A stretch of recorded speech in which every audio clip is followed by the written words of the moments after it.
Baik, Bismillahirrahmanirrahim. Assalamualaikum warahmatullahi wabarakatuh. Alhamdulillahi hamdan katsiran tayyiban mubarakan fi kama yuhibbuna wa yarda. Asyhadu an la ilaha illallah wahdahu la syarikalah wa asyhadu anna Muhammadan abduhu wa rasuluhu la nabiyya ba'da. Allahumma shalli ala Muhammad wa ala ali Muhammad kama shallaita ala Ibrahim wa ala ali Ibrahim innaka Hamidum Majid. Amma ba'd. Alhamdulillah, di pagi hari ini kita dapat bertemu kembali di dalam majelis yang berbarakah insya Allah, yakni kelas interaktif, dan ini dikhususkan untuk peserta baru, yakni peserta angkatan BA 253 yang insya Allah masih melanjutkan pembahasan terkait pengertian ilmu syaraf bagian yang kedua dari pertemuan sebelumnya di beberapa pekan yang lalu. Dan insya Allah nanti akan diampu langsung oleh guru kita, Al-Ustadz Yoat Nasriga, Hafidhullah Ta'ala. Dan insya Allah di pagi hari ini akan membahas tentang sorof juga. Dan kami ingatkan bagi rekan-rekan yang sudah hadir di Zoom, semoga kebersamaan kita di pagi hari ini menjadikan taman ilmu dan faedah. Dan dipersilakan untuk menyiapkan perangkat pendukungnya, alat tulisnya, dan juga mungkin kitab sorofnya dari basis bisa disiapkan untuk nantinya bisa disimak sembari melihat buku panduannya. Dan nampaknya Ustaz sudah hadir. Uh, Mungkin Ana coba sapa beliau terlebih dahulu. Assalamualaikum Ustaz. Waalaikumsalam warahmatullahi wabarakatuh. Nah, gimana kabarnya Ustaz? Alhamdulillah sehat, bi khair. Taib, Masya Allah. Dan kami informasikan kembali pada rekan semuanya yang sudah di Zoom. Dan barangkali banyak yang menyimak di akun fanpage Basis. Bahwasanya program ini adalah program khusus ya. Dan merupakan kelas interaktif yang juga disiarkan di akun fanpage Basis. Dan bagi rekan-rekan yang barangkali ada udzur untuk hadir di Zoom, bisa menyimak di akun fanpage Basis. Baik, untuk pagi hari ini ada berapa acara yang insya Allah kita sampaikan, Ustaz? Eh, yang jelas kita akan menyampaikan tentang kajian tentang pengantar ilmu sorof ya sebagai bekal peserta untuk eh, nantinya bisa praktek membaca kitab Arab Gundul. Kemudian nantinya ada sesi tanya jawab ya, itu aja. Masya Allah. Baik. Alhamdulillah ini kesempatan yang baik bagi kita dan mungkin bisa dimanfaatkan bagi teman-teman semua peserta BA 253 yang barangkali selama mengikuti materi selama 2 pekan ini ada hal-hal atau mungkin materi yang belum dimengerti dan bisa dimanfaatkan kesempatan pagi hari ini untuk menanyakan perihal yang hal yang belum dimengerti. Baik, kami persilakan pada guru kita Ustaz Joat Nasriga Hafizullah Ta'ala untuk menyampaikan materi. Tafadhol. Tayyib, syukran jazakallah khairan. Bismillahirrahmanirrahim. Assalamualaikum warahmatullahi wabarakatuh. Alhamdulillah wassalatu wassalam ala Rasulillah wa ala alihi wa sahbihi wa man walah. Rabbi shrah li sadri wa yassir li amri wahlul 'uqdatam min lisani yafqahu qawli. Alhamdulillah, kita bersyukur kepada Allah Subhanahu wa taala atas berbagai nikmat dan karunia-Nya sehingga kita dapat berkumpul belajar tentang ilmu sharaf. Ilmu sharaf ini merupakan usul ya, atau prinsip atau kaidah umum yang mesti dikuasai oleh penuntut ilmu bahasa Arab. Bagi yang ingin bisa bahasa Arab, baik itu kemampuannya membaca, kemampuan menulis, kemampuan berbicara, kemampuan mendengar, itu mesti menguasai ilmu sorof. Mungkin ada yang sudah belajar ya tentang ilmu sorof. Nah, ini sebagai murojaah, dan mungkin ada juga yang belum pernah belajar. Nah, di sini Ana akan sampaikan tentang apa saja yang perlu diketahui tentang ilmu sorof ini. Ya. Ilmu sorof itu merupakan kunci memahami ratusan kata dari satu akar. Jadi dalam bahasa Arab itu ada satu akar, akar kata itu satu. Dari satu kata itu bisa melahirkan puluhan hingga ratusan kata. Ya. Nah, ketika kita menguasai ilmu sorof, maka kita cukup menghafal satu kata saja.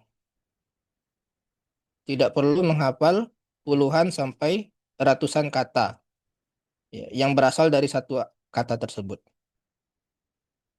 Misalkan, misalkan ya, koroa. Koroa itu kita hafalkan satu saja, yaitu membaca.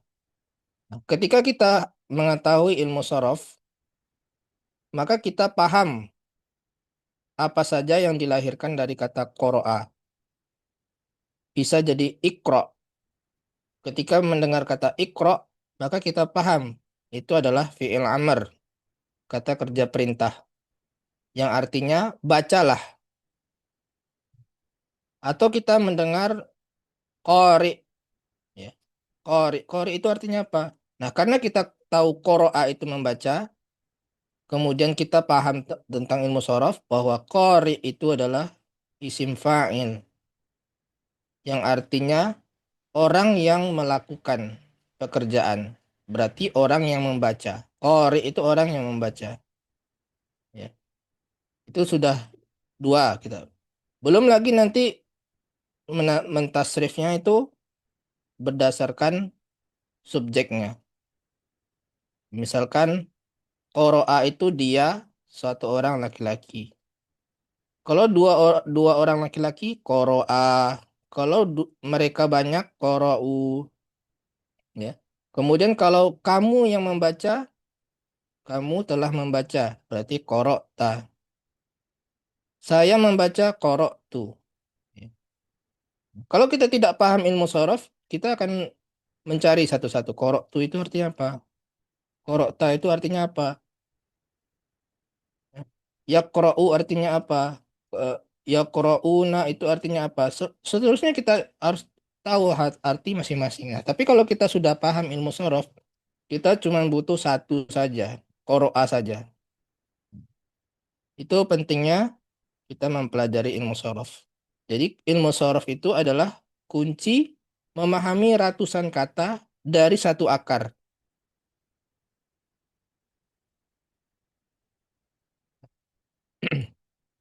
Ada dua ilmu yang perlu diketahui, yang perlu dikuasai oleh penuntut ilmu bahasa. Ini dua ilmu dasar yang sangat penting ya, yaitu sorof dan nahu. Mungkin antum sudah sering mendengar sorof dan nahu. Apa beda keduanya? Sorof itu ilmu yang mempelajari pembentukan kata. Jadi yang dipelajari itu kata. Seperti tadi qoro'a, yaqra'u, iqra'. Ya. Jadi kata-kata itu yang dipelajari. Perubahan-perubahan katanya. Adapun nahu itu adalah ilmu menyusun kata dalam kalimat. Jadi mempelajari kalimat. Sorof itu mempelajari kata, ya. Setelah kita pelajari kata, lalu kita pelajari cara menyusun kalimat. Ya. Jadi tidak asal-asalan dalam bahasa Arab itu sebagai subjek atau sebagai objek itu ada aturannya. Berbeda dengan bahasa Indonesia yang lebih sederhana. Misalkan gini, kalau subjeknya ibu misalkan ya, ibu itu sebagai subjek. Ibu pergi ke pasar, ibu kan. Tapi kalau saya melihat ibu, ya tetap saya melihat ibu, tetap tidak menjadi melihat aba, ibu atau iba, tetap ibu. Tapi kalau dalam bahasa Arab itu berbeda nanti harokatnya, harokat akhirnya ya. Misalkan ibu telah datang tadi ya, berarti ja'at ummun, ya. Ibu itu telah datang, ja'at atau al ya, al ummu. Ibu itu telah datang. Tapi kalau dia sebagai subjek, ya, misalkan ro'aitu al-ummah. Jadi harokat akhirnya berbeda ketika kedudukannya di dalam kalimat itu berbeda. Ya. Itu yang akan dipelajari di ilmu nahu. Jadi ilmu nahu itu lebih seringnya mempelajari harokat akhir. Harokat akhir, kedudukan kata di dalam kalimat.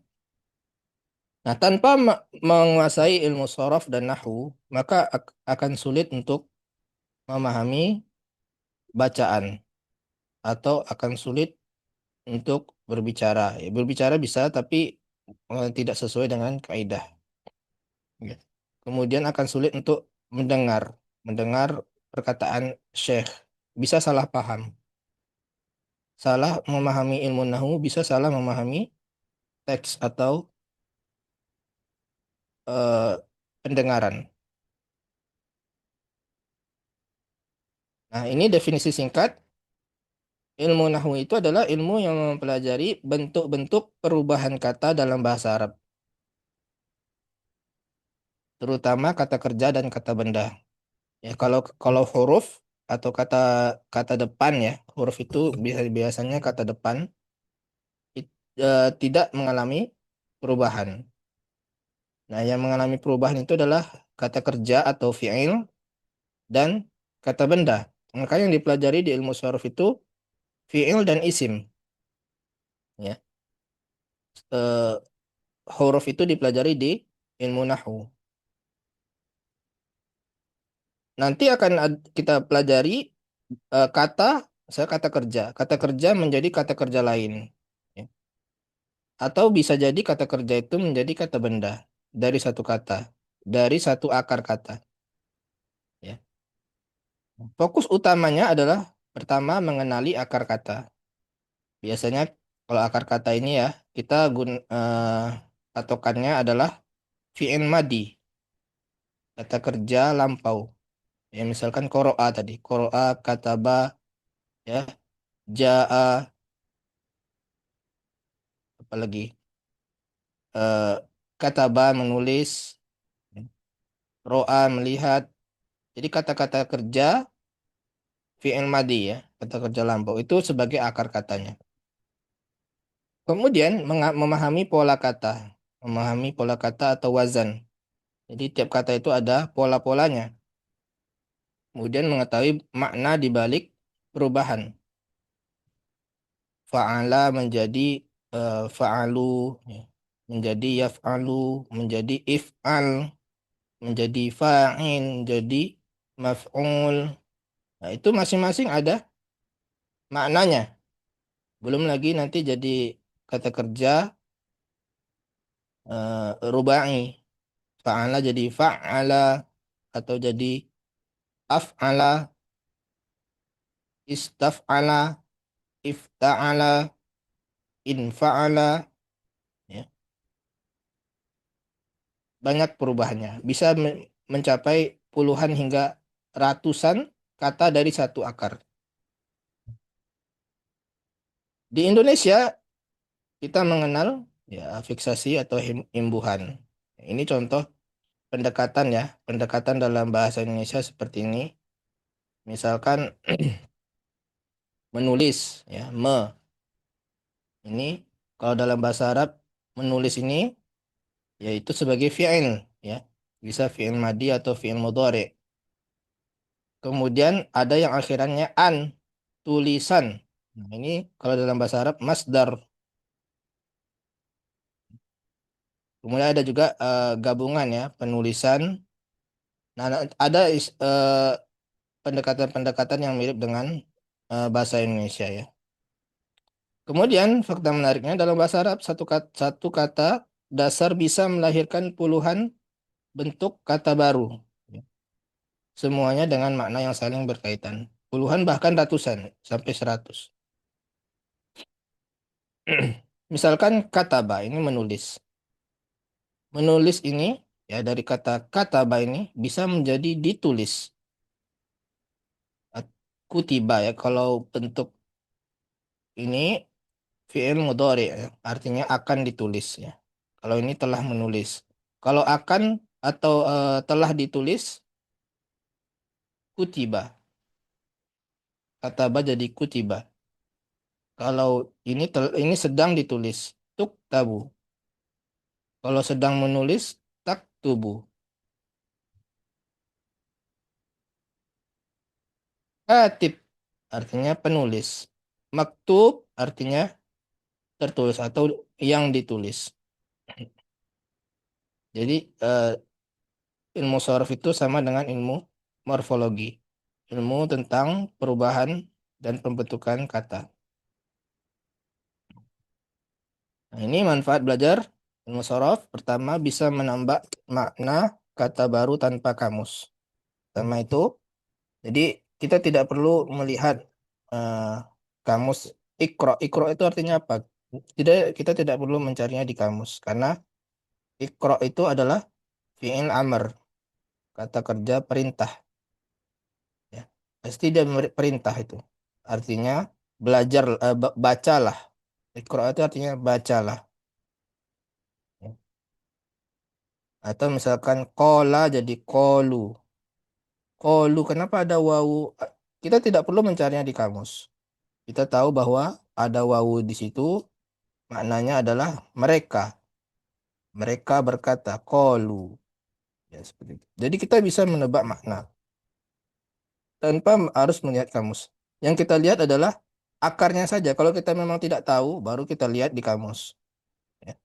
Jadi kita hemat waktu, hemat tenaga kalau kita belajar ilmu sorof. Kemudian memudahkan menghafal dan memahami kosakata. Ya sama ya prinsipnya. Jadi kita hafal satu kata nasoro misalkan. Nasoro itu artinya menolong. Kita satu kata ini saja yang kita hafalkan.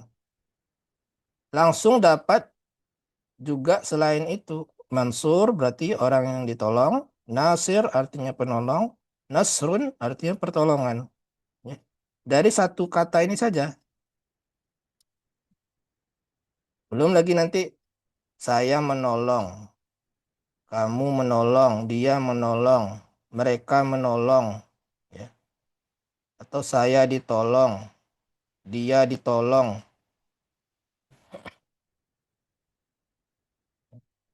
Alat untuk menolong. Kemudian apalagi mansurun. Nah, mansurun ini bisa ini yang ditolongnya satu orang. Kalau yang ditolongnya banyak, mansuruna. Ya, ghadiba magdubun. Magdu ghairil magdubina alaihi ghairil magdubi alaihim. Itu artinya yang dilaknat ya, yang dimurkai. Magdub. Nah, itu bentuknya isim maf'ul. Jadi mudah kita untuk menghafal dan memahami kosakata. Jadi tidak perlu hafal semuanya satu persatu. Jadi tidak perlu dihafal ini mansurun ini apa, nasir ini apa, nasrun itu apa. Ya karena kita sudah tahu. Ya kalau nasoro itu menolong berarti kalau bentuknya nasrun berarti pertolongan. Gitu ya. Kemudian manfaatnya juga bekal kuat sebelum masuk ke ilmu nahu dan i'rab. Karena ilmu nahu itu nantinya akan mempelajari kalimat ya. I'rab juga menentukan kedudukan kata di dalam kalimat itu. Jadi intinya dia akan mudah untuk praktek membaca kitab Arab gundul. Kemudian manfaat lainnya adalah bisa membuat dan mengubah kata dengan percaya diri. Ini bisa untuk menulis ya, untuk berbicara. Misalkan kita ingin berbicara, saya sedang menulis. Ya. Saya sedang menulis. Menulis itu kan kata ba. Jangan kita katakan anak kata ba. Ya. Tapi aktubu. Saya sedang menulis tuh aktubu. Misalkan selain itu eh, dia sedang membaca. Dianya laki-laki atau perempuan. Nah, kalau laki-laki yaqra'u. Jangan huwa qara'a. Karena sedang ya. Sedang itu yaqra'u. Yaqra'u. Huwa yaqra'u Ahmadu misalkan. Ahmad itu membaca Al-Qur'an. Jadi mudah kita atau percaya diri kita ketika berbicara ataupun menulis. Kemampuan menulis memerlukan keahlian dalam ilmu sorof. Ya. Itu sebagai pengantar ya, pengantar tentang mengapa kita belajar ilmu sorof. Kemudian eh, kita akan masuki ke materi di buku ya. Nah ini materi ilmu sorof itu ada di buku ini ya, buku basis itu basis bahasa Arab jilid satunya itu kaidah sorof, yang jilid duanya ilmu nahwu. Jadi dipelajari dulu ilmu sorofnya, baru kemudian ilmu nahwu.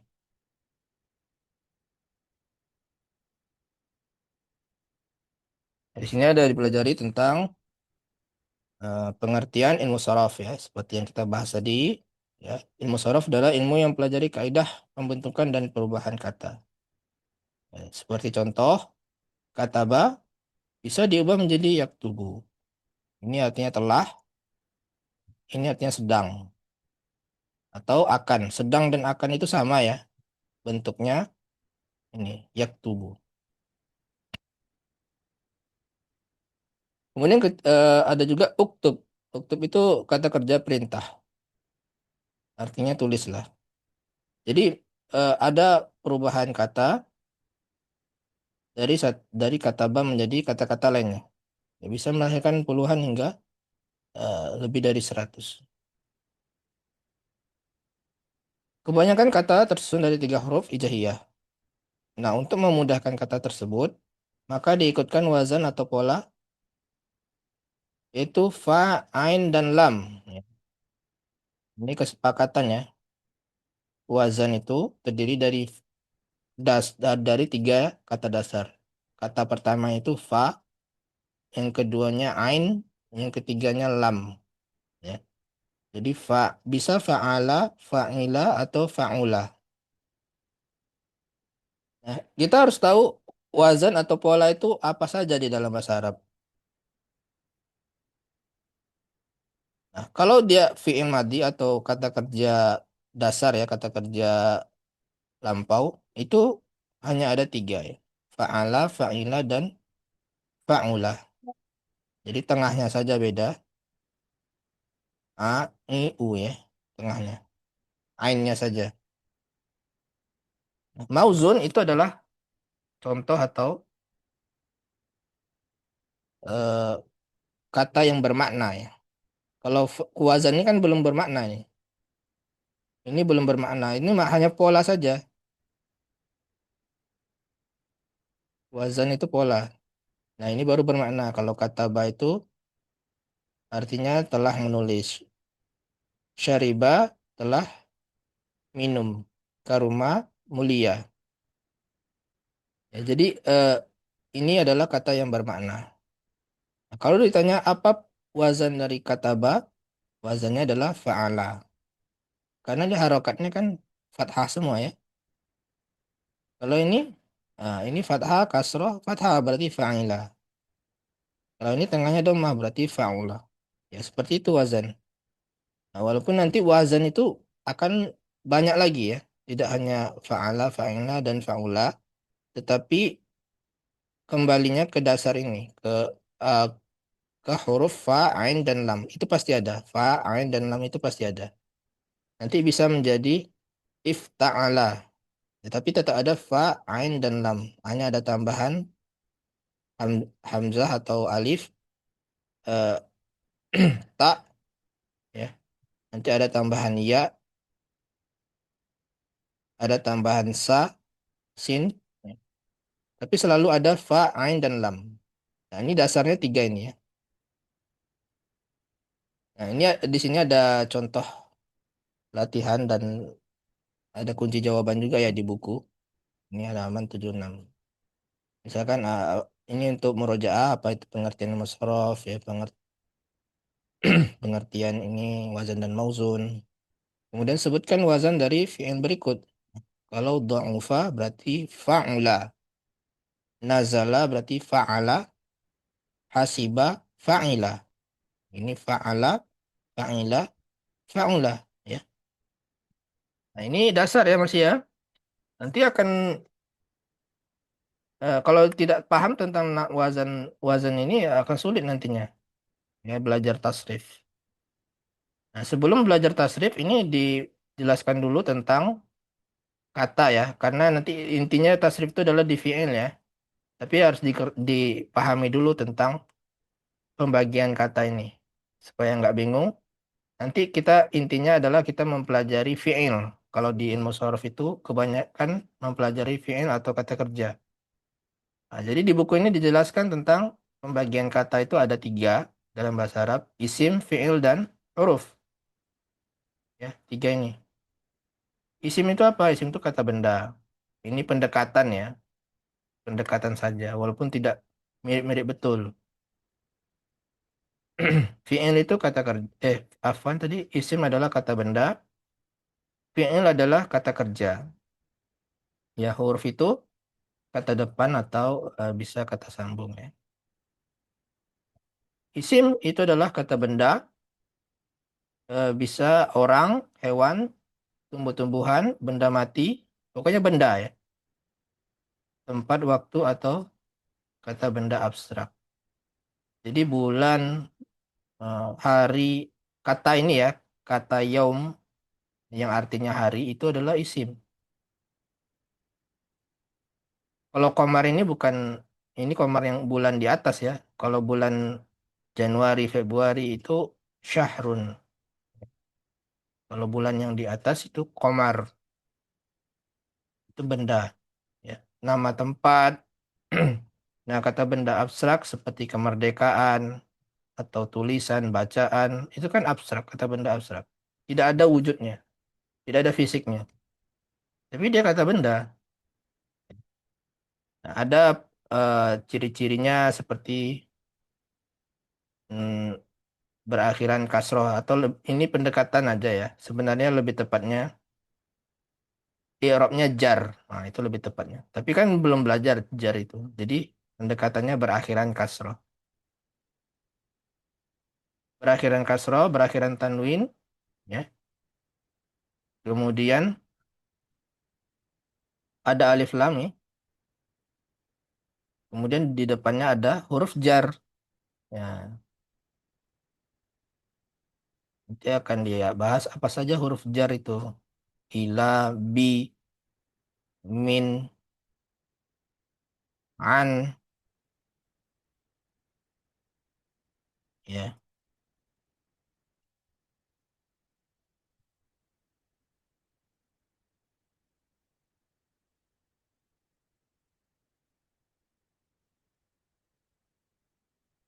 Sebentar ya.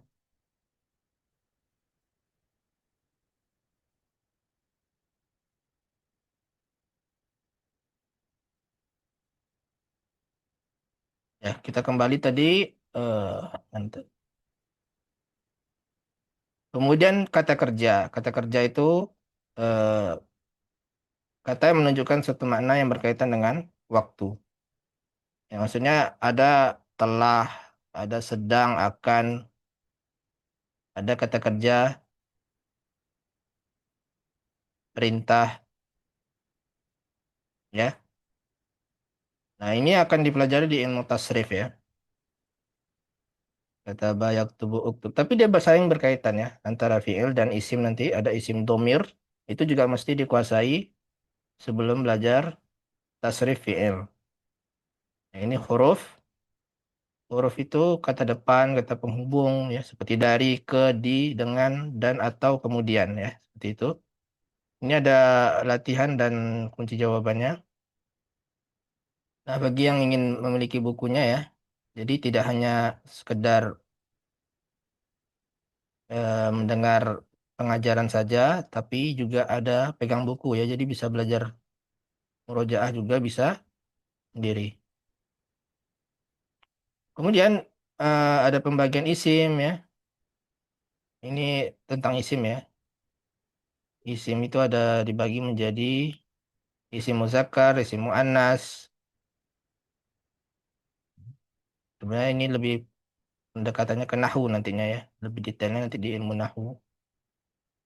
Tapi perlu juga dipelajari di ilmu sorof ya. Kemudian ada isim mufrad, musanna, jamak ya. Ini isim ditinjau dari bilangannya. Isim mufrad itu isim tunggal. Misalkan seorang murid, misalkan, atau seorang muslim, muslimun. Kalau muslimah, ya muslimatun. Nanti kalau jadi musanna, ya ditambahkan alif dan nun. Muslimani atau muslimaini. Ini ada dua bentuknya. Tergantung nanti kedudukannya sebagai apa. Kalau sebagai subjek, itu muslimani. Ya, kalau sebagai objek, muslim muslimaini. Itu di video ada dijelaskan ya secara detail bagaimana penggunaan dari dua bentuk ini. Jadi dua bentuk itu ada alif dan nun dan atau ya dan nun. Ya. Ini kalau dua muslimah itu muslimatan atau muslimatain. Ya, ini cara membuatnya. Muslimun menjadi muslimani ya.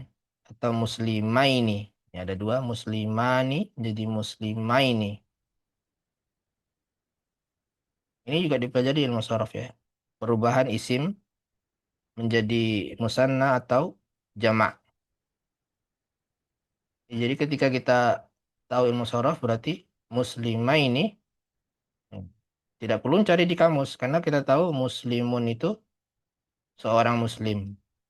Berarti muslimah ini adalah dua orang muslim. Muslimah ini ya. Kalau muslimina itu jamak. Ini muslimina. Jadi beda antara muslimah ini dan muslimina. Kalau muslimina itu jamak lebih dari dua. Nah, dalam bahasa Arab dibedakan ya. Eh, kata benda yang dua terdiri dari dua bilangan dengan lebih dari dua itu dibedakan. Jadi dua orang muslim dengan tiga orang muslim itu beda. Kalau dua orang muslim, muslimah ini, yang muslimah ini atau muslimah ini. Kalau lebih dari dua, muslimina atau muslimuna. Ya. Kalau dalam bahasa Inggris tidak ada dibedakan dua bila isim musanna itu tidak ada ya dalam bahasa Inggris. Adanya singular dan plural. Singular itu kata tunggal. Ya. Misalnya satu buku itu book. Kalau dua buku, books, ya two books. Tetap dua buku dengan tiga buku itu sama books, pakai S tambahannya. Kalau dalam bahasa Arab dibedakan antara dua atau lebih dari dua. Kalau bahasa Indonesia tetap ya, satu buku tetap buku. Dua buku tetap buku. Tidak jadi bukus atau eh, yang lainnya. Tetap bukunya itu tetap tidak berubah. Cuma berubahnya satu buku, dua buku, tiga buku. Ya. Nah ini akan dipelajari di mustawa awal ya. Sampai isim ini jamak muannas salim ya. Kemudian ada jamak taksir. Nah, ini nanti akan dijelaskan secara lengkap di video ya. Video basis. Jadi ada penjelasan tiap tiap halaman buku ini ada penjelasannya. Jadi antum tidak hanya sekedar membaca buku ya, tapi ada penjelasannya, ada video penjelasannya. Tiap materi ya. Kalau yang ini tidak ada ya, latihan ini tidak ada penjelasannya karena Ada kunci jawabannya nanti di akhir buku. Ini sebagai latihan. Nah, itu mustawa awal. Nah, kemudian nantinya mustawa sani dan seterusnya ya. Ada mengenal isim domir. Ini penting ya isim domir ini sebelum masuk ke eh, ilmu tasrif.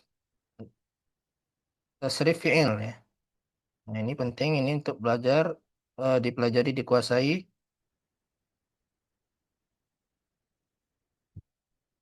nah, sebelum masuk ke fi'il. Nah, ini fi'il ini inti dari belajar musaraf ya. Ada fi'il madi, fi'il mudhari, fi'il amr. Nah, fi'il madi ini ada tasrifannya ya. Fi'il madi itu kata benda lampau atau past tense. Kalau mudhari itu future tense atau continuous tense. Nah, sulasi bentar. Fi'il madi ini ada yang sulasi mujarrad, ini kata dasar ya, terdiri dari 3 huruf. Ini yang paling dasar. Sulasi itu artinya 3 ya. Jadi tiga, mujarrad itu saja, 3 saja. Ya, 3 saja tuh yang ini fa'ala, fa'ila, fa'ula. Dia 3 saja ya susunan terdiri dari 3 huruf saja. Fa, ain, dan lam. Hmm. Nah ini cara tasrifnya ada juga. Ada ya, sesuai dengan domirnya. Domirnya huwa itu fa'ala, huma itu fa'ala, hum itu fa'alu. Nah, itu ini dipelajari sebelum tadi ya, halaman sebelumnya. Huwa itu artinya dia, 1 orang laki-laki ya. Huma 2 orang laki-laki. Ini sama nanti huma 2 perempuan sama ya. Tapi dibedakan di ilmu tasrif. Ya, karena nanti fi'ilnya akan beda nih. Fa'ala ini fa'alata. Nah, kalau hum itu mereka.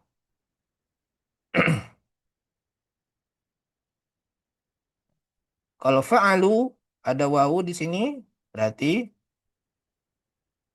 subjeknya adalah mereka. Jadi kalau qara'u berarti artinya mereka telah membaca. Ada wawu dan alif di sini. Alif untuk membedakan alif fariqah namanya. Kemudian kalau hiya ini dia perempuan, maka jadi fa'alat. Nah, ini yang mesti dikuasai ya. Fa'ala, fa'ala, fa'alu, fa'alat, fa'alat, fa'alna, fa'alta, fa'altu, ma fa'altum, fa'alti, fa'altuna, fa'altum, fa'altu, ma fa'altunna, fa'altu, fa'alna. Ya. Tapi yang lebih penting bukan hanya hafalan itu. Yang lebih penting itu adalah tahu makna dan penempatannya untuk apa gitu. Kegunaannya untuk apa? Misalkan fa'altum. Ya. Fahimtum. Fahimtum itu artinya apa? Ya, artinya kalian paham. Ya. Fahimtum, hal fahimtum, apakah kalian paham? Ada tumnya. Paham itu untuk antum. Hmm. Ini kalau ada akhir nanti ada ini untuk kamu perempuan. Nah, itu yang lebih penting maknanya ya. Bukan hanya sekedar menghafal. Kadang kita salahnya murid siswa-siswa itu kebanyakan dia mengejar target hafalan, hafal dia tasrif, tapi nggak tahu penggunaannya apa itu. Maknanya apa nggak tahu. Itu ada juga yang gitu dan itu banyak ya. Nah, yang lebih penting itu adalah mak- tahu maknanya apa gitu ya. Itu yang lebih penting. Ini fi'il madi, nanti ada fi'il mudhari ya. Nah, ini fi'il mudhari'nya ini tasrifannya. Ya, kemudian ada fi'il amr ya. Ini secara singkat saja ya. Ini fi'il amr. Kemudian setelah itu akan dipelajari bentuk-bentuk fi'il. Fi'il itu ada tadi kan sulasi ya. Sulasi itu yang terdiri dari 3 huruf. Ini fi'il amr. Terdiri dari 3 huruf. Nanti ada yang terdiri dari 4 huruf.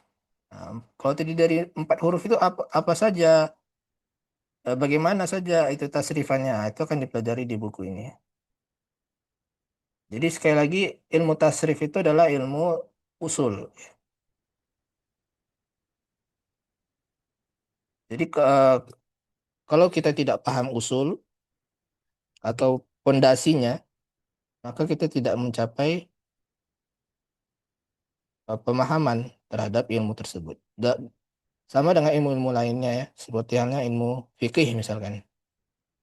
Ilmu fikih itu ada usul fikih, ada qawaidul fiqhiyah, ada ya usul fikih, kaidah fikih. Nah, kalau kita ingin menguasai ilmu fikih, maka kita harus mengerti dengan usul atau kaidah tersebut. Sama dengan ilmu sorof ini ya. Ilmu sorof ini untuk menguasai bahasa.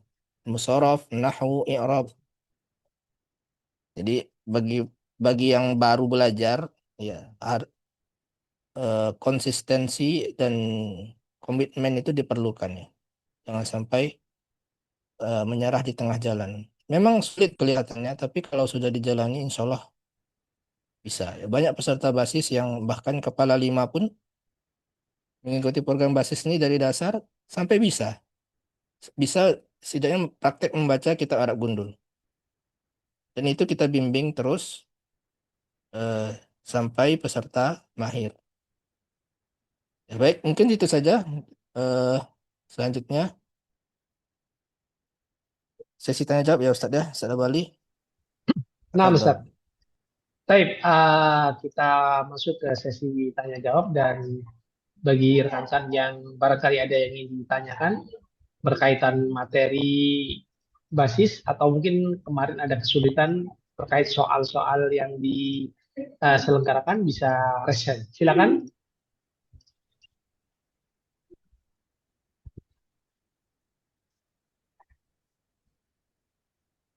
silakan Eva bisa resen untuk pertanyaan.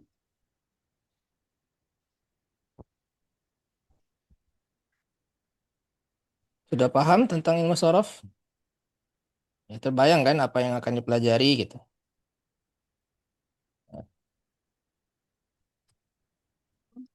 Silakan jika ada Kemarin yang sih, ingin ditanyakan. nah Ustaz, kemarin memang ada beberapa peserta yang qadarullah menyampaikan apa namanya beberapa kendala terkait materi atau ujian gitu Ustaz. Namun sebenarnya kemarin sudah kami arahkan untuk bisa hadir di sesi kajian pagi hari ini gitu Ustaz. Hmm, Semoga beliaunya bisa hadir gitu untuk bisa bertanya langsung pada antum gitu Ustaz. ya. Nah, silakan Ikhwa, barangkali ada yang ingin ditanyakan terkait materi selama 2 pekan ini. Mungkin ada sesuatu yang belum dipahami terkait materi maupun ujian. Silakan bisa resen. Nah, sudah ada yang resen, Ustaz. Ya, tafadhol. Dipersilakan Iman Nugraha. Bisa open mic. Atau mungkin bisa open videonya juga. Silakan. Afwan Ustadz, Ana nggak bisa buka kameranya. Ana Ya, lagi di acara tapi bisa tanya pakai ini aja ya. ya boleh, boleh. Afwan Ustadz. Ana ada agak sedikit bingung saat membuat fil amr kan. Eh, kan ada contohnya di Nazoro kan unzur kan fil amrnya. Itu kan ada belakangnya ada doma, bisa fathah, bisa kasroh. Nah itu Ana nentuin huruf belakangnya masih masih apa, masih bingung Ustaz. Itu bukan huruf belakang, huruf depan ya. Oh iya, Karena oh kan iya. bahasa Arab Depan. itu kan dari kanan ke kiri ya. Oh iya, benar-benar. Astagfirullah. Huruf Afwan Ustaz. depan. Itu Ya, aja. jadi di sini ada dipelajari nanti di mustawa sani ya, mustawa kedua itu nanti. Pelajari. Nah, ada cara pembentukan fi'il amar. Fi'il amar itu kata kerja perintah ya. Dia bisa domah awalnya ini ya, bukan akhirnya. Awalnya itu domah, bisa kasroh, ya. Tapi tidak ada fathahnya. Dia kasroh atau domah saja. Tapi ada juga nanti yang hmm, fathah, tapi bukan bukan fi'il sulasi, bukan fi'il yang terdiri dari tiga. Ya. tapi yang 4 huruf. Ada nanti yang fathah. Tapi kalau yang 3 huruf ini hanya dhammah dan kasroh saja. Nah, bagaimana cara membentuknya? Ini cara membentuk fi'il amar. Tentunya dari fi'il madi, karena fi'il madi ini kan akar katanya ya. Jadi Anda sebutkan akar kata itu fi'il madi. Ya. Kalau dalam ilmu tasrif, akar kata itu adalah fi'il madi. Jadi kita tahu fi'il madinya apa? Kataba ya.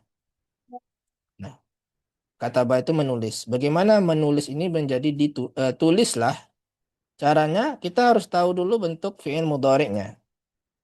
Penting ini tahu, kenapa? Karena tiap fi'il madi itu punya khas, apakah dia tengahnya dhammah atau kasroh atau fathah. Nah, ini harus tahunya dari mana ini? Yak tubu bukan yak tabu, bukan yak tibu. Nah, ini tahunya dari kamus. Dari fi'il madi ke mudhari itu tahunya dari kamus. Tidak bisa kita asal-asalan kataba jadi yak tabu misalkan. Tidak bisa. Itu harus yak tubu. Fix itu. Kalau qoro'a jadi yaqra'u. Tengahnya fathah. Tidak yaqru'u. Jangan dirubah. Jalasa jadi yajlisu. Tengahnya kasroh. Itu fix. Tidak bisa dirubah jadi yajlasu atau yajlusu. Nah, taunya dari mana tengahnya fathah, kasroh, atau doma? Itu taunya dari kamus. Ya. Tidak bisa kita mengarang. Nah, ini tidak bisa kita karang. Jadi kita ada hal-hal yang bisa kita tahu dari polanya, ada yang harus lihat kamus. Nah, tapi kalau udah biasa kita akan tahu ya eh, kata batu yak tubuh. Makanya kalau di kamus itu selain fi'il madi disebutkan fi'il mudhari'nya apa? Fi'il madi, fi'il mudhari', fi'il madi, fi'il mudhari'. Jadi kalau kita tahu fi'il mudhari'nya apa, nah, kita bisa tahu bentuk fi'il amr. Ya, karena tengahnya doma,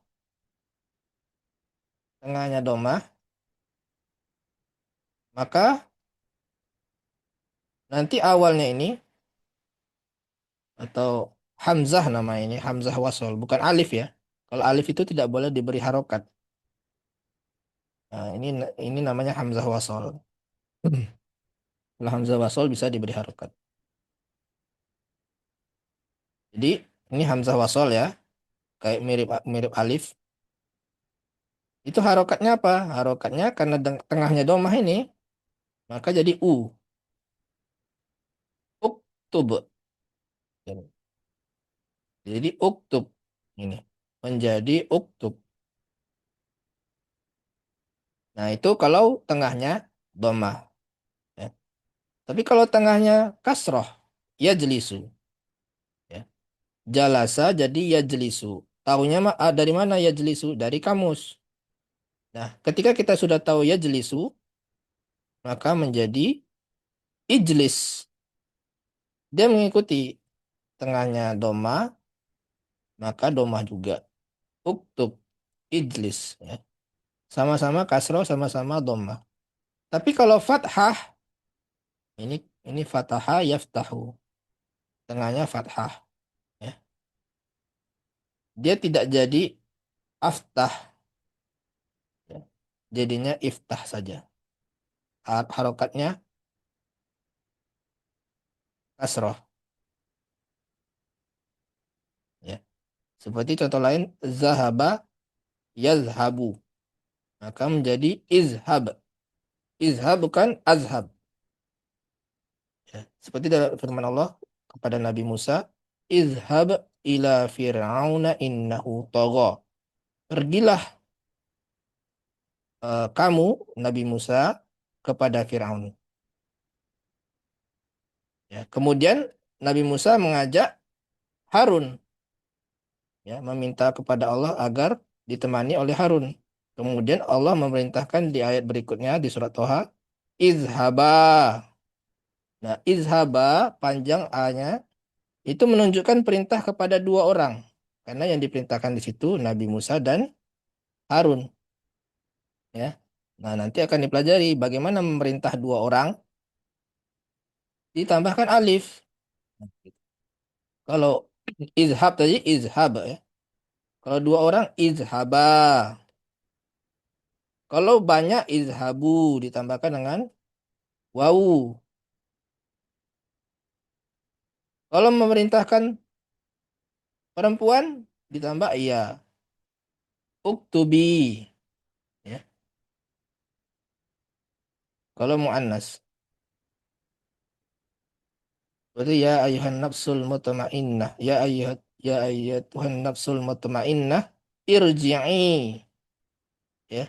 Bukan irji'i karena itu muannas. Nafsun itu adalah muannas. Nafsul mut, mm, apa nafsu itu kan walaupun tidak ada tanda tak mabutoh ya, tapi dalam bahasa Arab dia dianggap sebagai muannas ya. Nanti akan dipelajari isim muannas, muzakkar, apa saja muannas, apa saja muzakkar, apa saja ciri-cirinya ya. Itu untuk satu orang perempuan ditambah dengan ya. Kalau dua orang perempuan, uktubah ya sama ya, dua orang laki-laki, dua orang perempuan sama. Kalau banyak perempuan, uktubna ya. Nanya pendek ya. Hmm. Gitu Pak ya. Padahal kalau ada pertanyaan lain. Nah, Ustaz. Anak Afwan pindah Ustaz, ke Aiwa. Silakan Pak suara Iman. Ustaz. Barangkali Ah, ada tambahan. Ustaz, kalau misalkan di tengahnya ada tasdid kayak Ustaz. Misalkan bayana Fa'ala. Wazannya fa'ala berarti fa'il. Ya. Bayyana, bayyin. Bayyana itu menjelaskan. Kalau jelaskanlah, dibayyin. Nah, itu nanti akan dipelajari di mustawa salis. Ya, ada fi'il ini. Fa'ala. Ya. Nah, Ustaz, Hmm. untuk masdar sendiri gimana Ustaz? Saya kan terkadang tahu fiil madinya, fiil mudoranya, tapi nggak tahu masdarnya. Nah, Itu masdar untuk fi'il sulasi itu harus lihat kamus. Ya, fi'il sulasi. Sulasi itu yang terdiri dari 3 huruf. Ya.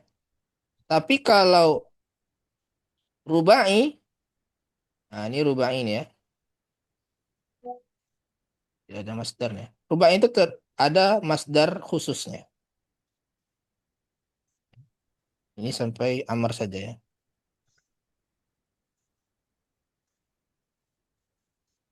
oke Ustaz. Misalkan Kalau fa'ala yufa'ilu fa'il.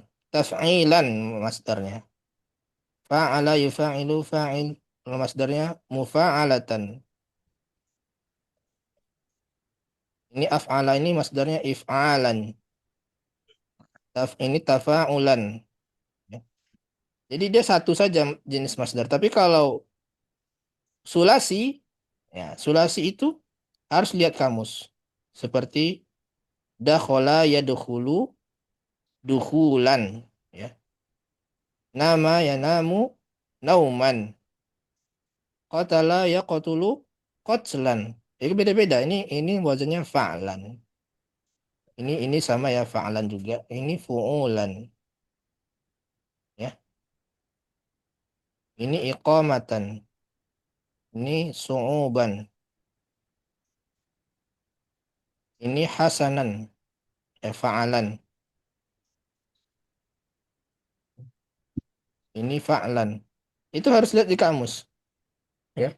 Jadi masdar baik bentuk mudhari itu lihat kamus. Kalau dia sulasi. Bentuk masdar juga. Tapi umumnya masdar itu fa'lan. Ya. Seperti ini qatala yaqtulu qatlan. Ya.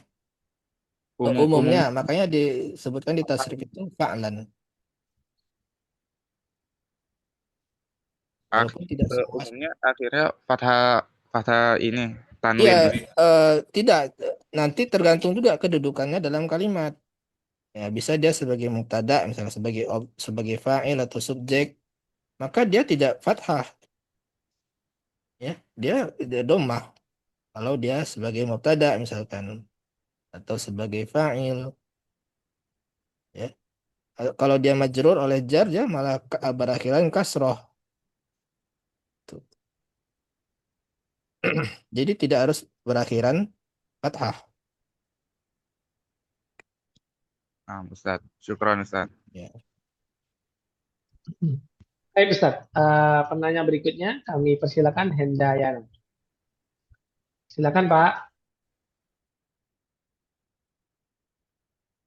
Di skip dulu, Pak Ustadz, mohon maaf. Saya ada ini sebentar. Silakan Baik, silakan. Ya. kita skip dulu, kita geser ke Ahnaf B. Silakan.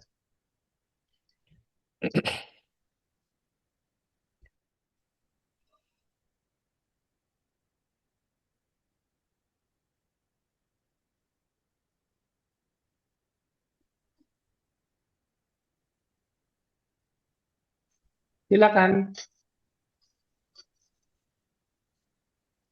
Ahnaf B. Silakan. Oh, ya, maaf Ustaz.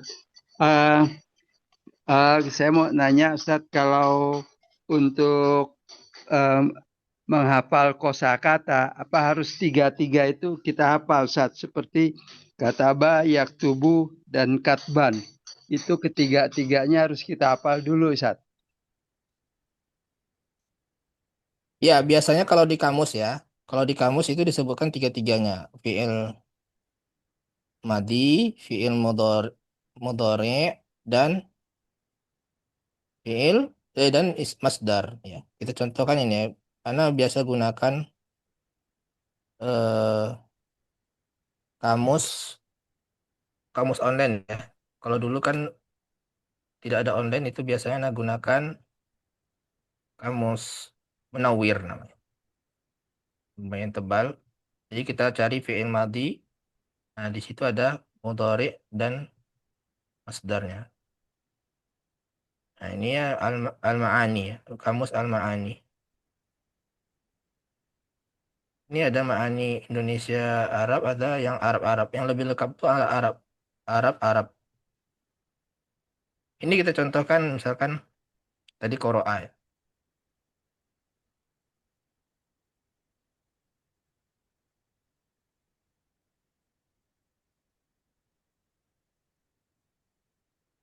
Nah, kalau di sini kan eh,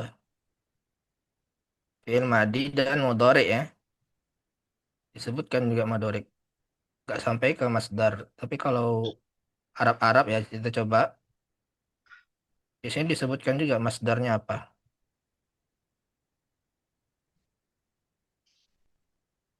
Ini kok, ini qoro'a. Eh, Jadi masdarnya itu qira'atan atau Qur'anan. Bukan Qur'an ya. Qira'atan wa Qur'anan. Ini masdarnya. Masdar tuh kata benda abstrak itu ya, yang artinya bacaan. Kalau qira'a kan telah membaca. Ya, qira'u itu sedang membaca. Nah, masdarnya itu artinya bacaan. Qira'atan atau Qur'anan.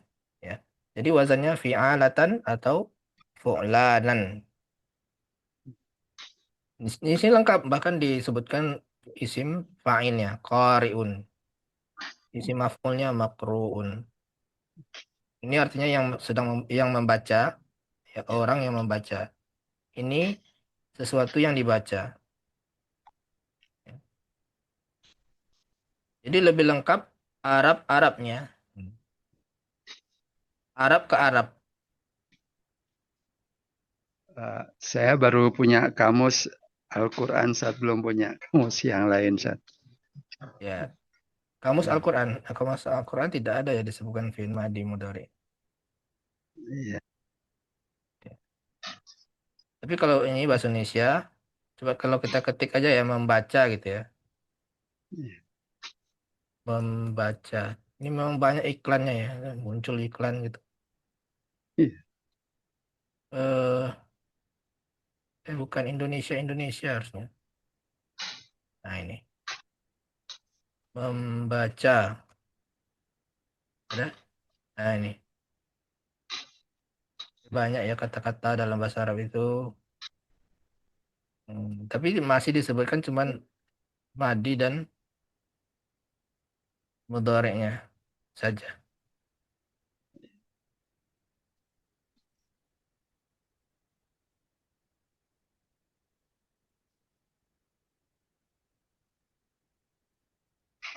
Ya, itu ya. Ya, Ada baik. lagi pertanyaan? Nah, Alhamdulillah cukup. cukup ya Pak. Baik, terima kasih Iya. Ustaz. Pertanyaan berikutnya Ustadz dari Putihnya Anin, silakan. Iya, mau bertanya Ustadz terkait selalu tadi disebutkan masdar. Masdar itu apa Ustadz ya? Kok saya baru dengar. Syukron Ustadz. Ya, masdar itu nanti akan dipelajari di mustawa 5 ya. Sebenarnya mustawa 5. Setelah mempelajari fi'il, ya, fi'il. Nah, nanti dipelajari di masdar itu di tasrif istilahi. Tasrif ya, tasrif istilahi. Ya, ini ada fi'il madi. Tasrif istilahi itu tasrif yang ke samping ya. Fi'il madi, mudhari, masdar, ada isim fa'il, isim maf'ul, fi'il amr, fi'il. Nah, ke samping ada 9 kolom. Kalau tasrif lugawi yang ke bawah ya. Fa'ala, fa'ala, fa'alu, fa'alat berdasarkan domir. Nah, kalau ini berdasarkan istilah. Ada istilah fi'il madi, istilah fi'il mudhari, ada istilah masdar. Nah, masdarnya apa? Nah, ini akan dipelajari di mustawa 5 nanti ya. Ya, ada juga penjelasannya di video ini. Masdar adalah isim yang diketahui maknanya, tetapi tidak kelihatan bendanya. Seperti kemerdekaan, keberanian, pembelian, ilmu, pemahaman. Ada nggak fisiknya? Pemahaman. Tidak ada kan fisiknya. Tapi kalau buku, pena, laptop, rumah, itu kan ada fisiknya. Nah, kalau masdar itu kata benda abstrak. Nah, itu dibentuk dari apa? Dari kata kerja. Ya, dari kata kerja. Jadi kemerdekaan itu kan diambil kata dari merdeka. Keberanian itu diambil dari kata berani. Pembelian diambil dari kata membeli. Itu kan kata kerja semua itu. Membeli, berani, merdeka, mengetahui. Ya, ilmu itu kan dari mengetahui. Pemahaman dari memahami. Diambil dari kata kerja, dari fi'il. Dibentuk jadi kata benda. Ya, kata bendanya ini tidak ada fisiknya, tapi abstrak namanya itu. Umumnya masdar untuk fi'il mudhari itu fa'lan seperti nasron. Tapi juga ada wazan lain seperti fi'lan, fu'lan, fi'alan, mu'ulan. Memang umumnya fa'lan, tapi ada yang lain-lain ini. Dan jika kita ingin mengetahui masdar suatu kata, maka bukalah kamus. Nah ini, tapi ini untuk khusus yang sulasi ini ya. Jadi kalau yang rubai atau sulasi mujarrad ya, sulasi mazid yang lebih dari tiga huruf itu kita bisa hafalkan, tidak perlu kita lihat kamus karena hanya satu jenis saja bentuk masdarnya. Jadi tadi fa'ala itu taf'ilan, kayak ta'lim. Ta'lim itu artinya pengajaran karena allama itu mengajarkan, ta'lim artinya pengajaran, masdarnya itu ya. Jadi paham ya bentuk masdar itu? Bentuk masdar itu adalah bentuk yang kata benda abstrak. Gitu, Bu. Ada lagi pertanyaan? Baik, masih ada Ustadz? Boleh Ustadz? Ya, satu lagi lah ya. Baik, berikutnya kami berikan kesempatan kepada Agus Hadi Kusmana, silakan.